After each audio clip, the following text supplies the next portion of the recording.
ബാലസദനം അംഗനവാടിയുടെ പുതിയ കെട്ടിടം Vypin MLA KN Unnikrishnan ഉദ്ഘാടനം നിർവഹിച്ചു. എടവനക്കാട് 11-ാം വാർഡിൽ പുതുതായി പണി കഴിപ്പിച്ച 66-ാം number Balasadanam anganwadi KN Unnikrishnan MLA ഉദ്ഘാടനം ചെയ്തു.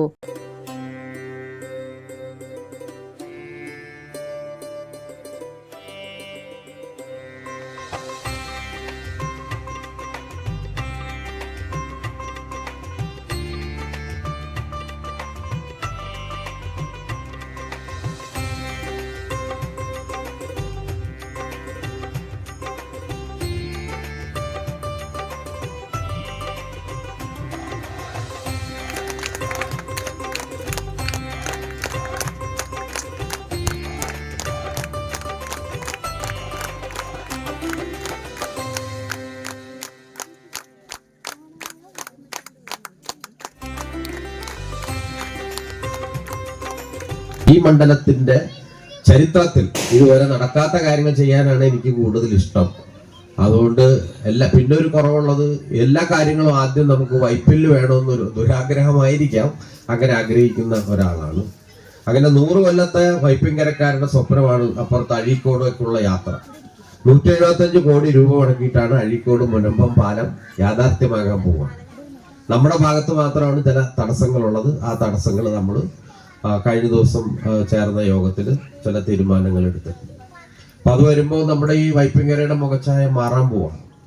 പിന്നെ എപ്പോഴും ഇവിടെ അപകടങ്ങൾ നിറഞ്ഞ ഒരു സ്ഥലമായിരുന്നല്ലോ. അതാണ് ഇപ്പോൾ നമ്മുടെ ഈ വൈപ്പിനിൽ നിന്നും പള്ളിപ്പുറം വരെയുള്ള നമ്മുടെ ഈ റോഡ് വികസനം 35 കോടി രൂപയുടെ വികസന പ്രവർത്തനമാണ് നടക്കുന്നത്. അതുപോലെ പണ്ട് വൈപ്പിൻ പാലം നമ്മുടെ എല്ലാവരുടെയും സ്വപ്നമായിരുന്നു. അത് യാഥാർത്ഥ്യമായി. ഇപ്പൊ അതും മതിയാകാത്ത സ്ഥിതിയാണ്. ഇപ്പൊ 2 സമാന്തര പാലങ്ങൾ അവിടെ വേണം എന്ന് നമ്മൾ നിർദ്ദേശിച്ചതിന്റെ എല്ലാ സാധ്യതാ പഠനങ്ങളും നടത്തിയിട്ടുണ്ട്. എൻ്റെ കാലാവധിക്ക് ശേഷമാണെങ്കിലും അത് നടപ്പാക്കുക തന്നെ ചെയ്യും എന്ന് ഞാൻ ഉറപ്പു നൽകുകയാണ്. പിന്നൊന്ന്, നമ്മുടെ ചെറായിലെ തിരക്ക് ഒഴിവാക്കുന്നതിന് വേണ്ടിയിട്ടാണ് ഒരു ന്യൂ ബൈപ്പാസ്. അത് ജിഡയുടെ പദ്ധതിയാണ്. അതും നമ്മൾ നടപ്പാക്കാനായിട്ട് അതിനാവശ്യമായ ഫണ്ടുണ്ട്. ആ നിർദ്ദേശം നൽകിയിട്ടുണ്ട്. അതിൻ്റെ കാര്യങ്ങൾ അതിവേഗം അത് നീങ്ങും. അപ്പോൾ ചെറായിൽ വന്നു കഴിഞ്ഞാൽ ചെറായിൽ നിന്ന് വളരെ പെട്ടെന്നും അതുപോലെ പറവൂരിൽ നിന്നും ഇങ്ങോട്ട് വരാനായിട്ടുള്ളൊരു ന്യൂ ബൈപ്പാസ് ആയിരിക്കും അത്. പിന്നെ എടവനക്കാടുള്ള തിരക്കുകൾ ഒഴിവാക്കാനായിട്ട് അപ്പുറത്തേക്ക് എടവനക്കാട് നിന്നും നേരെ ചാത്തനാടേക്ക് കടക്കാനായിട്ടുള്ള കടക്കരയ്ക്ക് കടക്കാനായിട്ടുള്ള ഒരു പാലവും അതിൻ്റെ നിർദ്ദേശങ്ങൾ നൽകിയിട്ടുണ്ട്. ബജറ്റിൽ അത് ഉൾപ്പെടുത്തിയിട്ടുണ്ട്. അതും ഒരു ദീർഘകാലത്തെ പദ്ധതിയാണ്. അതും നടപ്പാണ്. മറ്റൊന്ന്, കടലാക്രമണം തടയുക എന്നുള്ളതാണ്. അതിലേറ്റവും പ്രധാനപ്പെട്ട ഹോട്ട്സ്പോട്ടുകളിൽ ഒന്നാണ് നമ്മുടെ എടവനക്കാടും അതുപോലെ തന്നെ നായരമ്പലവും. ഇതിൽ നമുക്ക് 3 സ്റ്റഡി റിപ്പോർട്ടുകളാണ് ഉള്ളത്. ഒന്ന് മദ്രാസ് IIT സർമ്മ ഉള്ള കാലത്ത് തന്നെ നടപ്പാക്കിയതാണ്. ബ്ലോക്ക് പഞ്ചായത്ത് പ്രസിഡന്റ് തുളസി സോമൻ അധ്യക്ഷത വഹിച്ചു. മാനേടത്ത് കുഞ്ഞമ്മുവിന്റെയും ബീവിയുടെയും ഓർമ്മയ്ക്കായി മനാഫ് മാനേടത്ത് നൽകിയ സ്ഥലത്ത് MLAയുടെ ആസ്തി വികസന ഫണ്ടിൽ നിന്ന് അനുവദിച്ച തുക ഉപയോഗിച്ചാണ് നിർമ്മാണം പൂർത്തീകരിച്ചത്.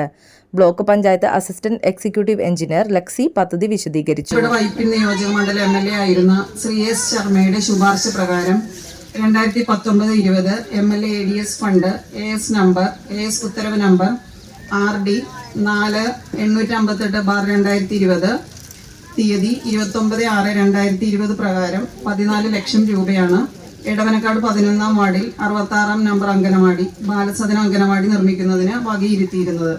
Block vice president KS Sajid, block panchayat അംഗം EK Jayan, Manaf Manedath, CDPO Roshni R, anganwadi teacher Sindhu, ICDS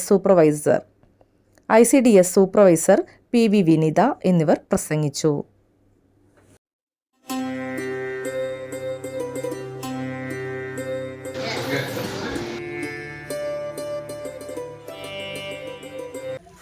ഒമ്പത് വർഷക്കാലമായിട്ട് ഇതിൻ്റെ പ്രവർത്തനത്തിന് വേണ്ടി, ഇതിൻ്റെ ഉദ്ഘാടനത്തിന് വേണ്ടി കാത്തിരിക്കുന്ന കുറച്ച് ഇവിടുത്തെ ജനങ്ങളുണ്ട്.